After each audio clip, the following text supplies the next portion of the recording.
Telugu Desam party ఈ రోజు గెలిచింది, కానీ గెలిచిన సంతోషం వాళ్లకు లేదు. ఓటమి మాలో స్ఫూర్తిని నింపింది.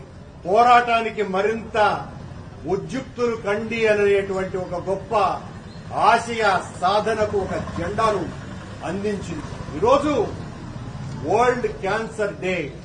ఈ వరల్డ్ క్యాన్సర్ డే సందర్భంగా ఆ క్యాన్సర్ కంటే కూడా దుర్మార్గమైనటువంటిది తెలుగుదేశం పార్టీ, జనసేన, బీజేపీల కూటమినని ఈ క్యాన్సర్ డే రోజునే తిరుపతిలో నగ్నంగా ఈరోజు ప్రజలకందరికీ కూడా చూపించింది ఆ కూటమి. క్యాన్సర్ కంటే చాలా ప్రమాదం. మేము ఈ ప్రమాదకరమైనటువంటి జబ్బు నుంచి పరిరక్షించుకోండి అన్నట్టుగా వాళ్ళు చేసినటువంటి దుర్మార్గాలు అన్నీ ఇన్ని కావు. మేము స్పష్టంగా చెప్తూనే ఉన్నాం. మా కార్పొరేటర్ల మీద దాడి, మా కార్పొరేటర్లను కొడుతున్నారు, మా కార్పొరేటర్లను చంపుతామని బెదిరించారు, మా కార్పొరేటర్లను అనరానటువంటి మాటలు అన్నారు, మా కార్పొరేటర్లు నా సోదరిమణులైనటువంటి వాళ్ళందరి మీద అసభ్యకరమైనటువంటి పదజాలంతో దూషించినారు. అయినా కూడా అందరూ కూడా చాలా మెజారిటీ గట్టిగా నిలబడ్డారు. నిన్న నా ఇంటి నుంచి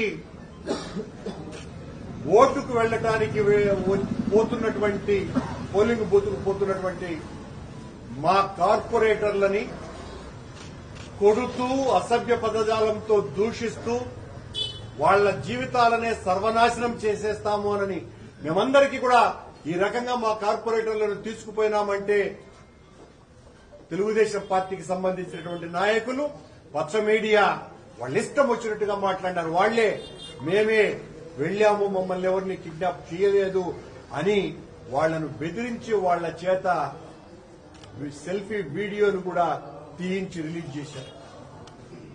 వాళ్ల బెదిరింపులకు, వాళ్ల ఒత్తిళ్లకు చంపుతాము, మీ ఆస్తులు నాశనం చేస్తాము అని వాళ్ల జీవితాలనే ఇక లేవు అన్నంతగా భయపెట్టి వాళ్ల చేత బలవంతంగా ఓట్లు వేయించుకుని గెలిచినటువంటి కూటమిలో 5 నిమిషాలు కూడా ఆ పారాయణ కూడా ఆగకముందే ఓటు నుంచి పరిగెత్తుకుంటా వచ్చి, అన్నా మేం తప్పు చేశాం, అన్నా మేం పాపం చేశాం, మమ్మల్ని ఈ రకంగా చంపేస్తామని బెదిరించినారు, మేము పడ్డటువంటి కష్టాలు అన్నీ ఇన్ని కావు, మమ్మల్ని విపరీతంగా కొట్టారు, మిమ్మల్ని మేము విడిపోం, జగన్మోహన్ రెడ్డి గారి నాయకత్వంలో పనిచేయాలన్నదే మా తపన అని